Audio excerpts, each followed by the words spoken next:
Hello friends, welcome to GS now. दोस्तों, आज थोड़ा हम लोग अलग टॉपिक पे बात करेंगे और समझेंगे कि एटलस का सही प्रयोग हम लोग कैसे कर सकते हैं। मैंने इस बारे में पहले बात की थी कि मैं आप लोगों के लिए एक वीडियो बना दूंगा जिसमें हम लोग देखेंगे कि एटलस का मैक्सिमम यूटिलाइज कैसे किया जा सके, उससे मैक्सिमम से मैक्सिमम चीज़ें हम लोग ऑब्जर्व कैसे कर सकते हैं, उसी बारे में आज हम लोग डिस्कशन करेंगे। इससे ये आपको सुविधा प्राप्त होगी, मतलब समझने में सुविधा होगी कि कैसे किसी टॉपिक को हम लोग पढ़ रहे हैं उसको मेमोराइज करना चाहिए। चूँकि ज्योग्राफी में बहुत सारी चीज़ें मैपिंग बेस्ड होती हैं। इंडियन ज्योग्राफी तो 80% मैपिंग बेस्ड ही क्वेश्चन आते हैं यूपीपीसीएस में। आपने अगर विश्वास नहीं हो तो आप पिछला कोई भी पेपर उठा के देखिए, आपको 80% प्रश्न जो होंगे वो मैपिंग बेस्ड ही प्रश्न होंगे। तो ज्योग्राफी में मैपिंग को स्ट्रॉन्ग रखना बहुत ही महत्वपूर्ण है। तो ये जो चीज़ मैं बताने जा रहा हूँ, इंडियन ज्योग्राफी वर्ल्ड ज्योग्राफी दोनों के लिए ही पूरी तरह से समान रूप से कार्य करेगी। और मैं कुछ अपने एटलस जैसे मैं यूज करता हूँ, एटलस के कुछ इमेजेस मैं आपके साथ शेयर करूँगा साथ में, जिससे कि आप उसको समझ सकें कि कैसे उसको मैक्सिमम यूटिलाइज कर सकते हैं। ठीक है, कुछ दोस्त पहले से कर भी रहे होंगे, उसमें कुछ इम्प्रूवमेंट की जरूरत होगी तो उसको भी देख सकते हैं। ठीक है, तो इसका मुख्य ध्येय आप लोग अब समझ चुके हैं। चलिए सीधे वीडियो पे चलते हैं।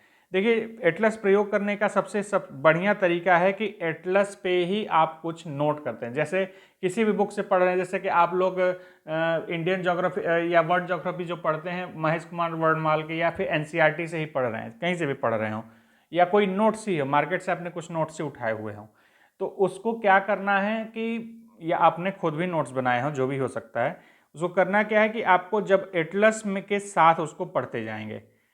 माने कि जैसे मान लीजिए साउथ अमेरिका का मैप है, आपने साउथ अमेरिका की चीज़ें पढ़ना शुरू किया है। ठीक है, तो साउथ अमेरिका की चीज़ें आप पढ़ रहे हैं तो उसको पढ़ते चलेंगे, साथ में मैप को भी ओपन रखेंगे और जो इंपॉर्टेंट चीज़ें लिखेंगे जैसे आप इसमें देख रहे हैं उसको हम लोग उसी पे नोट करते रहेंगे। आप, मैंने पेन से किया, आप पेंसिल से कर सकते हैं जिससे त्रुटि सुधार करने में आसान हो।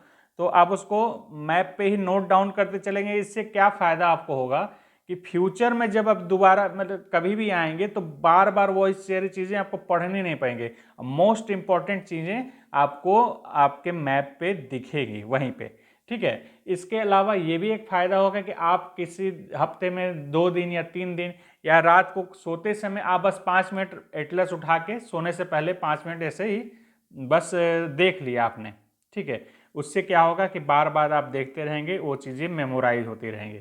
और सबसे बेहतर तरीका यही है कि आप इसको मैप पे ही रखें।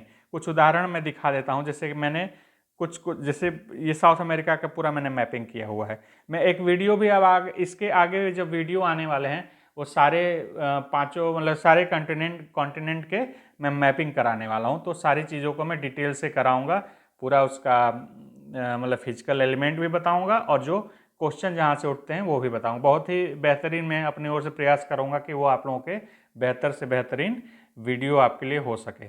ठीक है, तो अगला वीडियो से मैं संभवतः नॉर्थ अमेरिका से शुरू करूंगा मैपिंग कराना, तो ज़रूर वीडियोज़ उसको देखिएगा। अब देखिए, मैंने यहीं पे कुछ फैक्ट्स बेसिक लिख रखे हैं। जैसे कि एंडीज पर्वत जो है विश्व का सबसे लंबा पर्वत है, यहीं पे लिख रखा है। वर्ल्ड सेकेंड सबसे ऊंचा पर्वत श्रृंखला हिमालय के बाद एंडीज ही है।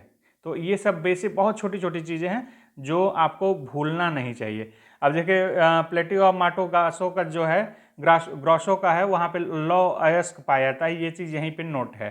तो आपका मैपिंग जब आएगा क्वेश्चन तो आपको ये सब चीज़ें मेमोराइज रहेंगे, ध्यान रहेंगे।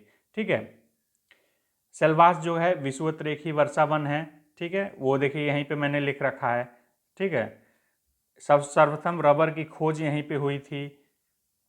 फिर ये गुएना हाईलैंड जो है एक सिल्ड है, जैसे नॉर्थ अमेरिका में भी सिल्ड, कनाडा क्षेत्र का सिल्ड, वैसे ही इधर भी एक सिल्ड है।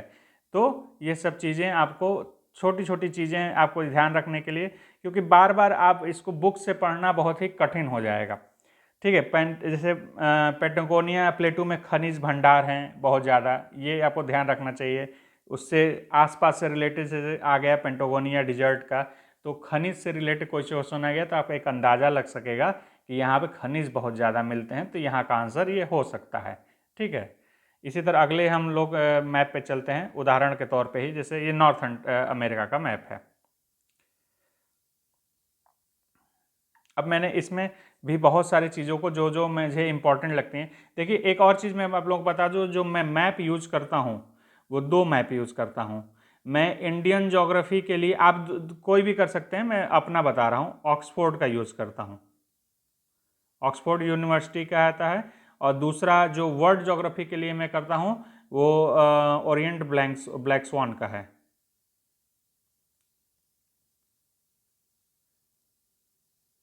तो वर्ल्ड ज्योग्राफी मुझे इजी लगता है क्योंकि मैप थोड़ा मुझे साफ सुथरा इसका लगता है, इसलिए मैं यूज़ करता हूँ। वो दिया सब कुछ उस ऑक्सफोर्ड वाले में भी है और सबसे ज़्यादा फेमस ऑक्सफोर्ड ही है। तो ऐसा नहीं है कि यही लेना जरूरी है, मैं अपना बता रहा हूँ कि ये मैप जो आप एटलस देख रहे हैं ये ओरिएंट ब्लैक स्वान का है अगर वर्ल्ड ज्योग्राफी देख रहे हैं तो। और इंडियन ज्योग्राफी में ऑक्सफोर्ड पे करता हूँ। तो देखिए सारी जो बेसिक फैक्ट्स है, नॉर्थ अमेरिका की सबसे ऊंची चोटी वलीत पर्वत है, ये भी जैसे हम हिमालय है, सोने का भंडार मिलता है कहाँ पे, यहाँ पे मिलता है इस नदी तंत्र में, ठीक है। ये सब छोटी छोटी चीज, रॉकी सबसे लंबी, सबसे ऊंची रॉकी की सबसे ऊंची एल्बर्ट है, वो लिखा हुआ है, ठीक है। कोलोराडो प्लेटू के बारे में लिखा हुआ है, बीहड़ का निर्माण करता है, चूना पत्थर से निर्मित है, ग्रैंड कैनियन मिलता है, डेथ वैली के बारे में, जो बहुत बहुत छोटी बेसिक बेसिक चीज़ें हैं उसको यहाँ पे लिखेंगे। और इसी चीज़ को हम लोग नोट्स में पढ़ते हैं चूँकि, इसलिए हम लोग को पता होना चाहिए। अपलेशियन माउंटेन्स का देखिए ये है, पिया माउंट प्लेटू जो है उसमें जलप्रपात का बहुत ही इंपॉर्टेंस है, जल विद्युत अमेरिका के लिए बहुत ही इंपॉर्टेंट यहाँ से रखता है। ये सारी चीज़ें मैप पे ही रखी हुई हैं। देखिए लेक सुपरियर जो है बिगेस्ट मीठे पानी की झील है, मैकेंजी नदी पेट्रोलियम के महत्वपूर्ण है। ये सारी चीज़ें मतलब ये इसलिए बस लिखी हुई हैं कि आप इसको बार, मैं जो करता हूँ मैं इसको जैसे जैसे मैप देखता रहता हूँ और डेली या हफ्ते में 2 बार देख लिया तो इससे याद रहता है, चूँकि मैं सारा ही खुद मैपिंग किया हूँ, खोज खोज के मैंने लिखा हुआ है, पढ़ते हुए नोट्स को लिखा हुआ है, तो इसलिए मुझे मेमोराइज रहती हैं। और इसी तरह देखिए ये क्वेश्चन शायद पिछले या इसके पहले पिछले साल पूछा था कि जो बोर्नियो आइलैंड है, बोर्नियो आइलैंड में कौन कौन से देश हैं, तो यही सवाल आया हुआ था एकदम स्पष्ट, यही देखिए मैपिंग में मैंने कर रखा था इसका, एकदम स्पष्ट यही सवाल आया था। तो ये सब चीज़ें बहुत ईजी हो जाती हैं, जो चीज़ें दूसरे को कठिन लग सकती हैं आपके लिए सिर्फ मैपिंग करने से ये बहुत ही ईजी हो जाएगी। देखिए इसमें मलेशिया, इंडोनेशिया और ब्रुनई, ये 3 देशों में बटा हुआ है, वर्ल्ड का 3rd बिगेस्ट आइलैंड है। ये मैंने पहले मतलब ये सब छोटी छोटी चीज़ों को आप मैप किए रहेंगे तो आपको बहुत ही आसानी होगी। इसको मैं पढ़ने का तरीका भी यही है। और देखिए जैसे यहाँ पे मैंने लिख रखा है नोट्स पढ़ते हुए, कितना बार मैंने पढ़ा है इसको, मैपिंग किया है, तो मैंने जैसे 4 बार ऐसे कर रखा है, 1 2 3 4, 3 बार पढ़ लिया है, इस मैपिंग कर लिया है, इसको नोट कर लिया है, या फिर इसको बार बार मैंने देख लिया है, वो सब चीज़ों भी इसमें मैंने लिखा हुआ है। बहुत ज़्यादा जो रिपीटेड कुछ टॉपिक हैं उनको भी मैंने एक लाइन से लिख रखा है, ठीक है। जो कबीरा बांध किस पे है, जाम्बेजी नदी पे है, नाइजर नदी में पेट्रोलियम का भंडार है, कैंगो नदी विश्वत को 2 बार काटी, कई बार पूछा है, लिम्पोपो नदी मकर को 2 बार काटती है। ये सारी बहुत छोटी छोटी चीज़ें हैं जो आती हैं और ये हम लोगों से गलती हो जाती है, तो इसको हम लोग को गलती नहीं करना। मिसाई जनजाति लेक विक्टोरिया के आसपास क्षेत्रों में पाई जाती है, वहाँ पे लिखा हुआ है, ठीक है। टांगनिका है वर्ल्ड लार्जेस्ट, वो भी लिखा, यूरेनियम तांबा भंडार कटांगा प्लेटू में है। बायोडाइवर्स, इसके अलावा मकर रेखा पर मरुस्थल कौन सा है, कालिहारी डिजर्ट है, बुशमैन जनजाति पाई जाती है यहाँ पे। समझ रहे हैं, मैं अपना ये दिखाने का बस यही मतलब है कि आप इसको समझ सकें क्या सबसे मैक्सिमम यूज हो सकता है। इसके अलावा इसको आप लोगों ने एटलस को जैसे हिस्ट्री भी पढ़ रहे हैं तो कुछ चीज़ों को दिमाग में नहीं आती है, तो उसमें आप लोग एटलस ऑक्सफोर्ड खोलेंगे तो उसमें देखेंगे हिस्टोरिकल मैप भी होते हैं। तो अगर आपको ऐसे तो जनरली ज़रूरत नहीं है, अगर कठिन लगता हो, कुछ चीज़ें आपको समझ से गड़बड़ मतलब बाहर हो रही हों, तो एक बार मैप से देख के उसको समझ सकते हैं कि कौन सी चीज़ कहाँ पे है, तो उसको याद करने में आसान है। जैसे कि अब कांग्रेस के अधिवेशन कहाँ कहाँ हुए तो आपको याद नहीं करना, उसको एक बार देख लीजिए, उसको कहीं लिखना मतलब कि वो भी मैपिंग भी नहीं करनी है, मैं बता रहा हूँ बस आप उसको मैप में देख लीजिए क्या क्या कहें, कहाँ कहाँ जगहें पड़ती हैं, तो उस जो इम्पोर्टेंट है, सारी नहीं, अब सारी करने लगेंगे तो उसको कोई मतलब नहीं है। मैं एक नोट्स भी उस पर दूंगा, जितने मैं आपको दे दूंगा कांग्रेस के अधिवेशन, उसी से क्वेश्चन आते हैं, वो मुश्किल से 15-20 हैं, उसी में सारे प्रश्न आते हैं घुमा फिरा के। तो उसको आप लोग देख लीजिए, उन 15-20 को एक बार मैप पे देख लीजिएगा, जिससे कि आपको याद रहे लोकेशन, तो उससे मेमोराइज करने में आसानी होती है। जैसे ये भी यूरोप का है, ये सारी चीज़ें दी हुई है। माउंट एल्ब्रूस कासेसस पर्वत में पड़ता है, यूरोप की सर्वोच्च चोटी है। यूरोप की सबसे लंबी नदी ये वोल्गा है, दिख नहीं रहा है लेकिन वोल्गा है, ये वोल्गा नदी है, तो वोल्गा नदी है।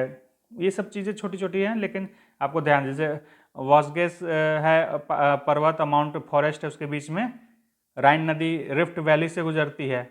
ये मैंने लिख रखा है, कट गया है इसमें, तो रिफ्ट वैली से गुजरती है, देखिए राइन नदी है ये, ठीक है। वॉस्गेस ये पर्वत है यहाँ पे, और इधर ब्लैक फॉरेस्ट। तो इस सब चीज़ों को थोड़ा ध्यान रखने के लिए, क्योंकि क्वेश्चन इन सब से आता है, तो बहुत ही बेसिक बेसिक चीज़ें हैं। अल्पाइंस ये है, ठीक है। इसके अलावा लैंडलॉक देश है एंडोरा, ये सब हो गया। तो ये सब चीज़ों को थोड़ा ध्यान रखने के लिए सबसे तरीका मेरे हिसाब से यही है। मैं थोड़ा ज़्यादा तेज़ी से बोल रहा हूँ, अगर आप लोगों को तेज़ लग रहा हो तो थोड़ा सा स्लो कर सकते हैं, ठीक है। ये आप लोगों को बताना था, मेरे हिसाब से इतना काफ़ी है, आप लोग समझ गए होंगे मैं क्या समझाना चाह रहा हूँ। और आगे से मैं इसके बाद जो वीडियो आएंगे, अब वर्ल्ड मैपिंग की शुरू होगी, और संभवतः मैं नॉर्थ अमेरिका से शुरू करूँगा, और इसको धीरे धीरे एशिया पे लाके या ओशिनिया पे लाके ख़त्म करूँगा।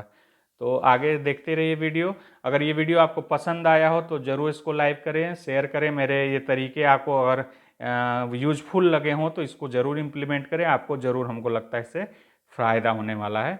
और ये बहुत ही बेसिक चीज़ है, लेकिन ये करने से आपको, बहुत सारे दोस्त जो देख रहे होंगे शायद करते भी होंगे, तो उसमें जो चीज़ें छूट रही हो, जैसे डिटेलिंग थोड़ी सी छूट रही हो, उसको भी रखिए। कि ज़्यादा कई दोस्त होते हैं उसको लिखना पसंद नहीं करते हैं बहुत ज़्यादा मैप पे, तो देखिए इसको बचा के करना क्या है, आखिर हमको दे के इसको निकलना है, एग्ज़ाम पास करके हमें सेलेक्ट होना है, तो बचा के क्या मतलब है, ठीक है।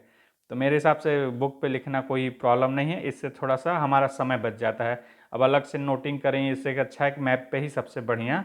अब मैं ब्लैंक मैप खरीदूँ, उस पर मैपिंग हर चीज़ का करूँ, ये संभव नहीं कि पूरे वर्ल्ड मैपिंग का कर रहा हूँ। सबसे बढ़िया है कि मैं एटलस पे ही कर लूँ। और जो चीज़ें ब्लैंक मैप पे करने की ज़रूरत है वो मैं तो ग्रुप में शेयर करता ही रहता हूँ, समझाता रहता हूँ कैसे कर लें। तो thank you for watching GS now.